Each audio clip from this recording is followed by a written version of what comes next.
Honours তৃতীয় বর্ষের online ক্লাসে তোমাদের স্বাগত জানাচ্ছি। আমি বাংলা বিভাগ সরকারি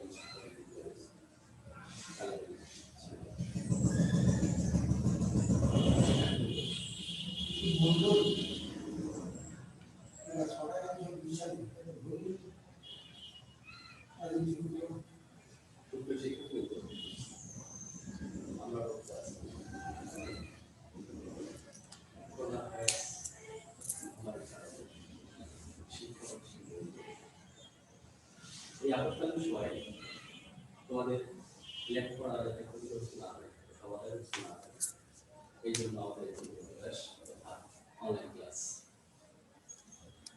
আজকে আমি অনার্স তৃতীয় বর্ষে যে বিষয়গুলো আলোচনা করব সেই বিষয়ের শিরোনাম Dear students, congratulations for attending online class. ছন্দ বিশ্লেষণ উপরে ইতিমধ্যে আমি We are continuing our class through online due to the deadly disease coronavirus. তো আরো একটি ক্লাসে তোমাদের স্বাগতম। আমরা আজকে যেটা করছি বেসিক ইংলিশের আমাদের যে টপিকসটা সেটা হচ্ছে রাইট ইউজ অফ ভার্ব, এবং তোমরা জানো এটা তোমাদের গ্রামারের যে 12টা আইটেম আছে তার ভিতরে একটা রাইট ইউজ অফ ভার্ব। আমরা গত ক্লাসে এটা করার জন্য বলেছিলাম যে এটা টেন্সের উপরে নির্ভর করে। আমরা টেন্স নিয়ে ডিটেলস আলোচনা করেছি। রাইট ইউজ অফ ভার্বের যে নিয়মগুলো টেন্স ভিত্তিক আমরা সেগুলো নিয়ে কথা বলেছি। আজকে আমরা শিখব without tense or with tense some rules. আমরা বোর্ডে কিছু সেন্টেন্স লিখব আর সেই সেন্টেন্সের আলোকে রাইট ইউজ অফ ভার্বের গুরুত্বপূর্ণ কিছু রুল আলোচনা করার চেষ্টা করব। First, I'm writing a sentence here. Just look at the sentence.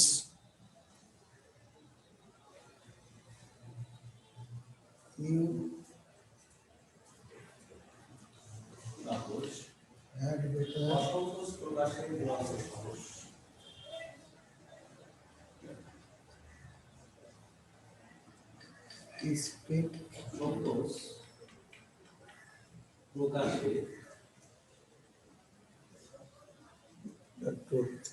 truth. সেন্টেন্সটা দেখো, you had better speak the truth. আমি এখানে স্পিক ব্র্যাকেটে রেখেছি। এখান থেকে আমরা একটি রুল শিখব, সেটা হচ্ছে হ্যাড বেটার। এটা নিচে দাগ দিচ্ছি। হ্যাড বেটার থাকলে আমরা ভার্বের কোন ফর্মটা ইউজ করব সেটা এখানে দেখাবো। ছাত্রছাত্রীবৃন্দ শুনে নাও, কোন সেন্টেন্সে ভার্বের আগে যদি হ্যাড বেটার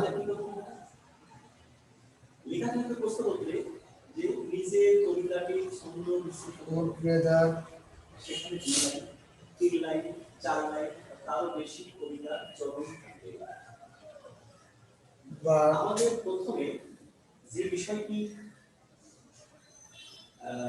ভাবতে হবে সেটা হচ্ছে ওই কবিতাটি বারবার বিভিন্ন পড়ে আমাদেরকে লয়টা যেটা কোন লয়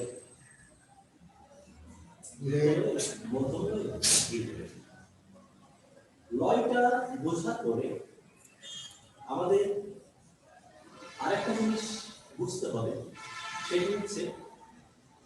যখন modal auxiliary, তখন আমি কোথাও না কোথাও একটু সময়ের জন্য হলেও modal auxiliary কোথায় কোথায় থামছি সেটা আমি equal to যেখানে যেখানে আমি থামছি সেখানে এরপর আমাদের গতি চিহ্ন দিতে হবে। আমরা নিশ্চয় ইতিপূর্বে অবগত হয়েছি যদি ভার্বের চিহ্নটা হচ্ছে বড় একটা দাঁড়িয়ে নেই। কবিতাটি পড়তে যে যেখানে আমরা সামান্য সময়ের জন্য হলেও থামি সেখানে এই জ্যোতি চিহ্ন আর জ্যোতি চিহ্ন দেওয়ার অর্থ হলো তাহলে দেখো একটা চরম ভাগ প্রথম কাজ হচ্ছে ভার্বের চারটে ফর্ম যেটা রাইট ইউজ অফ ভার্বের ক্ষেত্রে খুবই গুরুত্বপূর্ণ। একটা হচ্ছে V1 অর্থাৎ ভার্বের প্রেজেন্ট ফর্ম, তৃতীয় কাজ হচ্ছে একটা হচ্ছে V2 আমরা যখন লয়েড ভার্বের পাস্ট ফর্ম, আমরা যখন জ্যোতি চিহ্ন ব্যবহার করলাম একটা হচ্ছে V3 অর্থাৎ ভার্বের পাস্ট পার্টিসিপল ফর্ম, আর একটা হচ্ছে ভার্ব প্লাস আইএনজি। যখন আমরা বুঝে V1 যে কবিতাটি অমুক ছন্দে লেখা তখন আমাদের V1 ছন্দের যে মাত্রা গণনা রীতি V2 সেই মাত্রা V3 অনুসারে ভার্ব প্লাস আইএনজি। মাত্রা রাইট ইউজ অফ ভার্বের এই চারটে ফর্ম ভার্বের আমরা ইউজ করি। সর্বোচ্চ ছন্দের তো আমরা যদি এখানে কখন ভার্বের প্রেজেন্ট ফর্ম হয়, কখন ভার্বের পাস্ট ফর্ম হয়, কখন ভার্বের পাস্ট পার্টিসিপল ফর্ম হয়, আর কখন ভার্ব প্লাস আইএনজি হয়, এই চারটে জিনিস যদি আমরা বুঝতে পারি তাহলে রাইট ইউজ অফ ভার্ব আমাদের কাছে অনেক সহজ লাগে। তাই এখানে তোমরা দেখো প্রথমে আমি যে রুলটা এখানে উপস্থাপন করেছি তাহলে আমি সেটা হচ্ছে আলোচনা করলাম had better, would better, but, have to, has to, may, let, modal auxiliary, প্রথম কি করতে টু, হবে? কবিতাটি এগুলোর পরে ভার্বের প্রেজেন্ট ফর্ম হয়। আমি এখানে অ্যাজ ইউজুয়াল নিয়মটা যদি দেখি, এখানে স্পিক আছে, এখানে হ্যাড বেটার আছে, তাহলে আমরা হ্যাড বেটার থাকার কারণে আমাদের এই ভার্বটার যে বেস ফর্ম অর্থাৎ প্রেজেন্ট ফর্ম স্পিক, স্পিকটাই আমাদের উত্তর হবে, কারণ এটাকে আমরা চেঞ্জ করব না। কেন? কারণ এই যে ফ্রেজগুলা বা ওয়ার্ডগুলো এখানে দিয়েছি, যেমন আমি বললাম cannot but, I cannot but do the word, তাহলে আমাদের যে বাট, এই বাট আসার কারণে আমরা এখানে প্রেজেন্ট ফর্ম করব। এখন এখানে আমি ব্যবহার করেছি হ্যাড বেটার। হ্যাড বেটার যখন আছে তখন বুঝতে হবে ভার্বের প্রেজেন্ট ফর্ম, সেই জন্য আমরা এখানে উত্তরটা নিয়েছি স্পিক। এবার দেখো শুধু হ্যাড বেটার না, would rather, but, have to, has to, make, let, modal auxiliary, to, এগুলোর পরে ভার্বে প্রেজেন্ট ফর্ম। যেমন আমি বললাম I should play ball, played ball, তোমরা খেয়াল করো শুড আছে, আমি বলছি প্লেট, তাহলে ওই জায়গাটায় আমাদের ভার্বটার সঠিক ব্যবহার হয়নি। আমরা যেটা করব, শুড আছে ওটা প্লেড না, ভার্বের প্রেজেন্ট ফর্ম অর্থাৎ প্লে করতে হবে।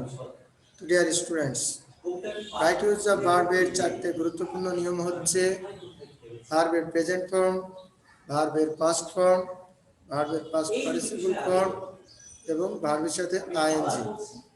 এই চারটে জিনিস আমাদেরকে ক্লিয়ার করে বোঝার চেষ্টা করতে হবে। যার ভিতরে আমরা প্রথমটা করলাম সেটা হচ্ছে ভার্বের প্রেজেন্ট ফর্ম কখন করতে হবে, সেটা তোমাদেরকে বলে দিয়েছি।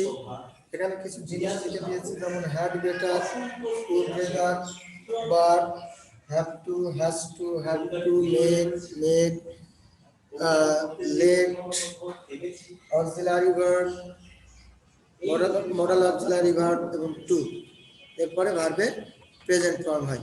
সো আমাদের ফার্স্ট কোশ্চেন চলে গেল, কখন আমরা ভার্বের প্রেজেন্ট ফর্ম করব।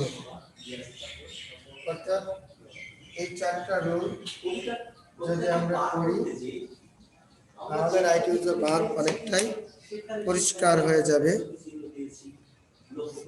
এবার দেখো আমি যেটা করাবো সেটা হচ্ছে কখন ভার্বের পাস্ট হয়। যেমন আমি বললাম আই কিনে বল তাহলে এখন আমাদের তৃতীয় যে কাজটা, প্রথম কাজটা দ্রুত হয় এটা আমরা বুঝতে পারলাম, দ্বিতীয় কাজটা মাত্রা জ্যোতি বসানো সেটাও আমরা করলাম। I play ball yesterday. লক্ষ্য করো সেই সঙ্গে আই প্লে বল ইয়েস্টারডে, এখানে আসি আমরা।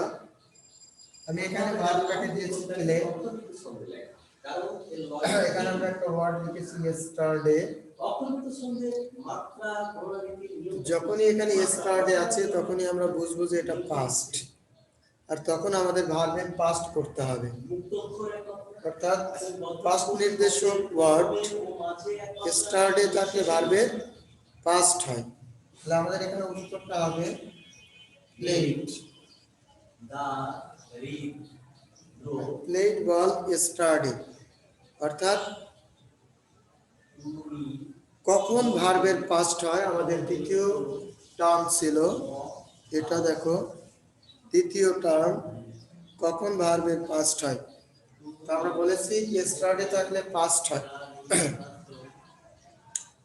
আবার সেই কারণে আমরা এখানে প্লেকে করলাম হচ্ছে প্লেট।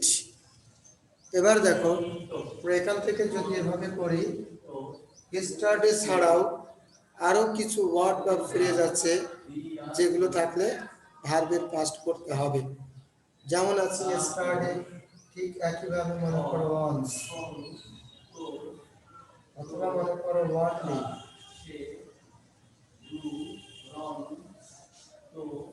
অথবা মনে করো এগো,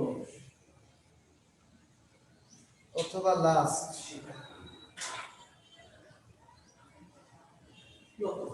অথবা অতীতের যে কোনো একটা সাল, মাস, দিন, বছর, এরকম এই ফ্রেজগুলা, আমরা কোন নিয়মের মাত্রা বসিয়েছি, এই ওয়ার্ডগুলা, আমরা এই নিয়মের মাত্রা বসিয়েছি এবং তার সাথে অক্ষর এক মাত্রা অতীতের কোনো একটা সময়, যেমন আছে আজকে 5 নিশ্চয়ই ডিসেম্বর ইতোপূর্বে 2020, মুক্ত অক্ষর কি এবং সেটি নিয়ে আমি 5 ডিসেম্বর 2020। মুক্ত অক্ষর আমি যদি বলি এখন আমি আলোচনায় যাব 4 ডিসেম্বর হে 4 ডিসেম্বর দা রিড 2020, তাহলে সেটা অবশ্যই অতীত। অর্থাৎ অতীতের কোনো একটা সময়কে নির্দেশ করবে এরকম কোনো ওয়ার্ড বা কোনো ফ্রেজ ভার্ব যদি সেন্টেন্সে আসে তাহলে আমরা সেন্টেন্স পাস্ট করব। এছাড়াও আমি বললাম এই ওয়ার্ডগুলি যদি কখনো কোনো সেন্টেন্সে ব্যবহার হয় তাহলে আমরা সেই সেন্টেন্সের ভার্বটাকে পাস্ট করব।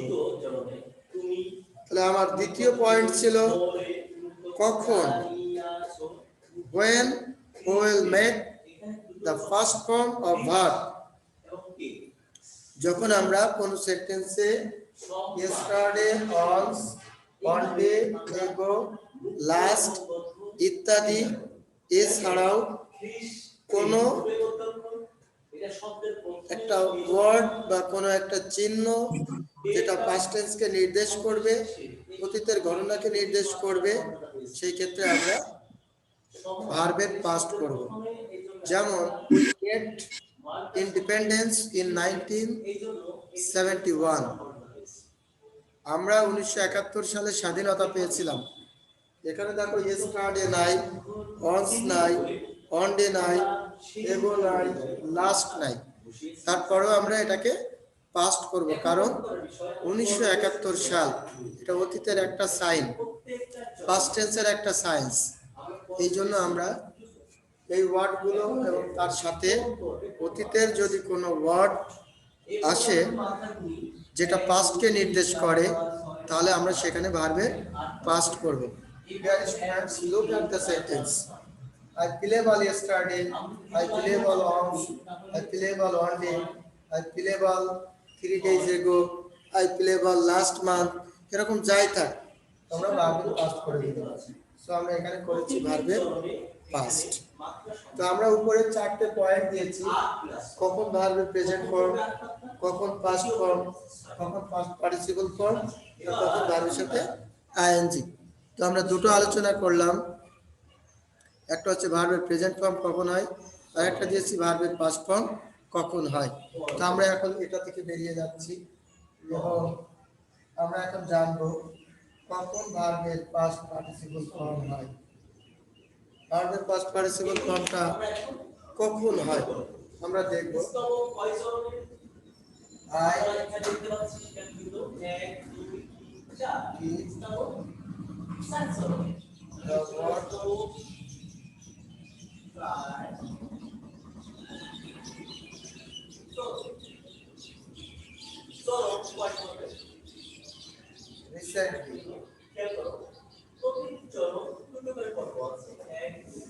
I did the word recently.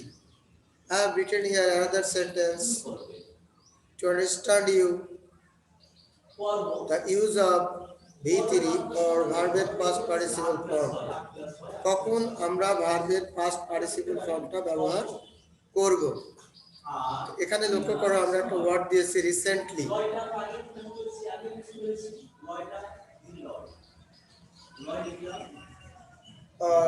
আমাদের একটু মিস্টেক হয়েছে, আমরা রিসেন্টলি কথাটাকে বাদ দিচ্ছি, এটা না দিয়ে আমরা অন্যভাবে লিখব। যেমন আমি এভাবে বলি,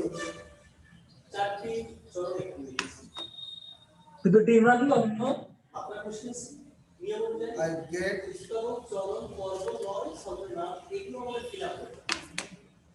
the word আমরা দেখতে পাচ্ছি যে স্তবক 4 চরণে চরণ 2 পর্বে finish পর্ব 8 প্লাস 6 9টা দিনমানে আমরা এই যোগ করেছি, তখন আমরা দিন I get the word finish। তো লক্ষ্য করি আমরা I get the word finish। তো আমরা আমাদের পয়েন্টটা হচ্ছে কখন একটা ভার্বের V3 হবে, ভার্বের পাস্ট পার্টিসিপল ফর্ম হবে। তো লক্ষ্য করো এখানে আমরা যে গেট শব্দটা ইউজ করেছি, এই গেট যদি কখনো ভার্বের আগে আসে, সে মাঝখানে আদার ওয়ার্ডস যাই আসুক, আমরা এটাকে বলি পজিটিভ ভার্ব, সেই ক্ষেত্রে আমরা এই ফিনিশটাকে V3 করে দেব, অর্থাৎ ফিনিশ। তাহলে আমাদের এখানে উত্তরটা হচ্ছে ফিনিশ। আমরা আরেকটি কবিতা ফিনিশ। আমাদের পয়েন্টটা কি, V3 কখন করব, দেখো এখানে ফিনিশ V3 হয়ে গেছে, অর্থাৎ ভার্বের পাস্ট পার্টিসিপল হয়ে গেছে ফিনিশড। কেন? কারণ আমরা এখানে যেটা পেয়েছি গট, অর্থাৎ এই গট থাকলে ভার্বের পাস্ট পার্টিসিপল ফর্ম হয়। তাহলে আমাদের প্রথম প্রশ্নটা হচ্ছে কখন আমরা ভার্বের পাস্ট পার্টিসিপল করব। আমাদের এখানকার আলোকে আমরা যদি বলি, তাহলে গট থাকলে ভার্বের পাস্ট পার্টিসিপল হয়। এখন আমরা জানবো কখন কখন পাস্ট পার্টিসিপল হয়। যেমন আমি বললাম গেট ছাড়াও, গেট ছাড়াও কখন ভার্বের পাস্ট পার্টিসিপল হয়। যেমন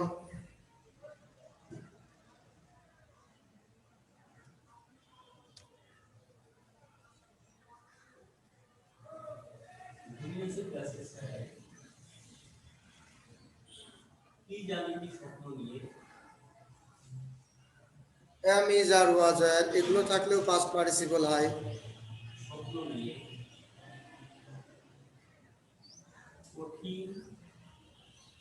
has had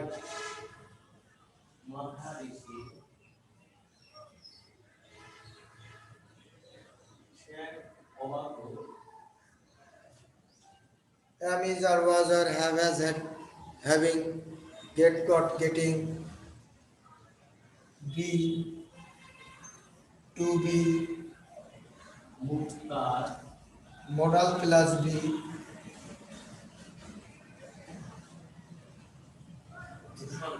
modal plus be শিক্ষার্থীবৃন্দ লক্ষ্য করো am is or was or have as or having get or getting be to be এগুলোর পরে আমরা v3 করব তাহলে এখান থেকে যদি আমরা এইটুকু লক্ষ্য করি কবিতাটি আমি পাঠ এইটুকু করছি, একটু লক্ষ্য তোমরা দেখো যে আমার উপরে দেখি ভার্বের আগে যদি এগুলো কখনো আসে তাহলে আমরা ভার্বের পাস্ট পার্টিসিপল করব সেই ক্ষেত্রে আমরা রুলটা আরেকবার বুঝে নিই সে am is or was or have as or having get got getting be to be modal plus be এগুলোর পরে v3 সেই কারণে এই সেন্টেন্সটা আমরা যে গেটটা আছে এখানে ফিনিশটা দিয়েছি এই ফিনিশটা ভুল তাহলে আমাদের কারেক্টটা কি গেট থাকার কারণে এখানে ফিনিশড করব আর কখন কখন আমরা এই v3 করব যখন এই ওয়ার্ডগুলি চলে আসবে তো ডিয়ার স্টুডেন্টস আমাদের third rule am is are was were have has had having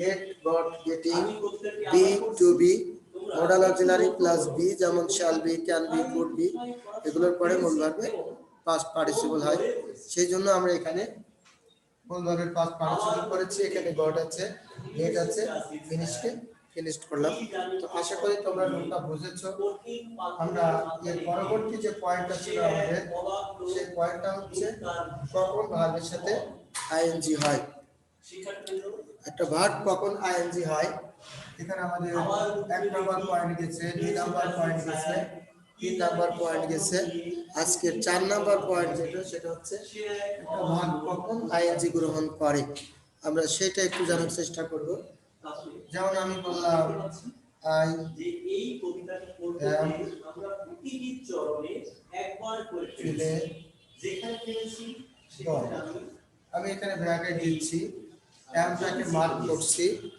তোমাদের একটু আগে বললাম am is or was or থাকলে ভার্বের সাথে v3 হয় কিন্তু এবার বলছি ভার্বের সাথে আইএনজি হয় কখন যখন এটা অ্যাক্টিভ থাকবে অর্থাৎ সাবজেক্ট যদি নিজে কাজ করে তাহলে am is or was or এরপরে আইএনজি হবে আর সাবজেক্ট যদি নিজে কাজ না করে তাহলে am is or was or এর পরে v3 হবে যেমন আমি বলি I am প্লে তুমি বলবা আমি নিজেই করি আই অথবা এটা অ্যাক্টিভ তাহলে সাবজেক্ট নিজে কাজ করছে এই am এর পরে আমরা আইএনজি করব অর্থাৎ প্লেইং কিন্তু যদি বলি বল ইজ প্লে তখন তুমি দেখো ইজ আছে কিন্তু আমি প্লেইং করব না এবার করব হচ্ছে প্লেড কারণ এখানে বল সাবজেক্ট কিন্তু বল নিজে নিজে খেলতে পারে না এজন্য এটা প্যাসিভ তাহলে প্যাসিভ হলে am is or was or এর পরে v3 আর অ্যাক্টিভ হলে আইএনজি আমরা আরো কিছু নিয়ম লিখে নিই মাইন্ড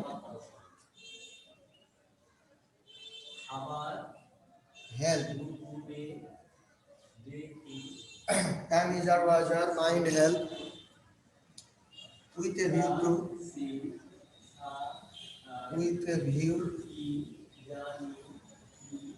to